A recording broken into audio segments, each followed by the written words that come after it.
আমাদের দেশের দুই দলের কথা বলি। একদল সব কিছুতে সহি, সব কিছুতে খালি বিদাত আছে না, এই তোমাদের নামাজ জাল, তোমাদের জিকির জাল, তোমাদের সব জাল, তোমাদের মাযহাব জাল, সব কিছুতে সহি সহি সহি। আর আরেক দল সব কিছুতে ইশকে নবী।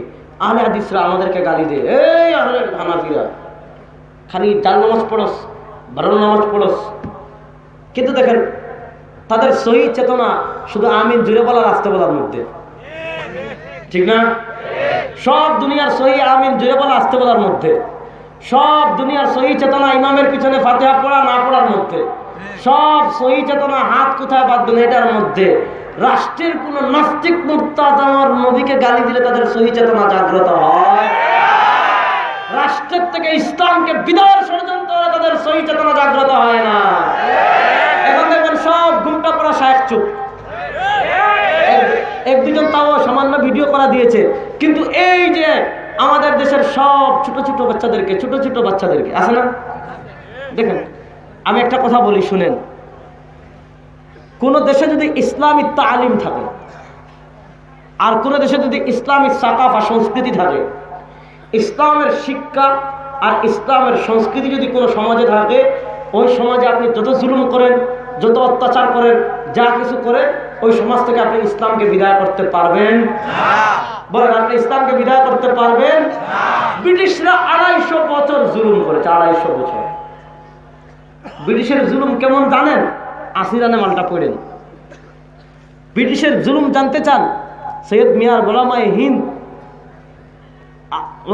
হিন্দ और उनका मुजाहिदाना कारनामा একটা বই আছে উর্দুতে, বড় শানদার উর্দু। उलमाए हिंद और उनका शान कारनामा, उलमाए हिंद और उनका मुजाहिदाना कारनामा, আফান আগে ভুল হয়েছে, उलमाए हिंद और उनका मुजाहिदाना कारनामा, বড় শানদার কিতাব।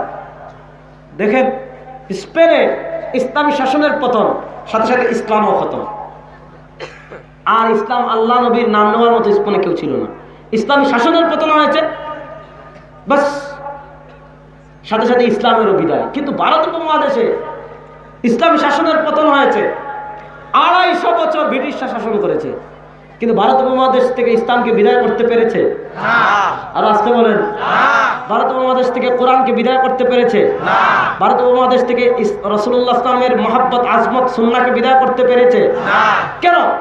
কারণ হলো আকাবিরে দেওবন্দ ভারত উপমহাদেশের ক্ষমতা হারানো আকাবিরে দেওবন্দ শত জুলুম সহ্য করে, শত অত্যাচার সহ্য করে আকাবিরে দেওবন্দ এই উপমহাদেশে ইসলামের শিক্ষা এবং ইসলামের তাহজিব তামাদ্দুন বজায় রেখেছিলেন। যেখানে ইসলামের শিক্ষা থাকবে, যেখানে ইসলামের তামাদ্দুন থাকবে, সেখান থেকে ইসলামকে বিদায় করা যাবে না। এবার বাংলাদেশের গুটি কয়েক নাস্তিক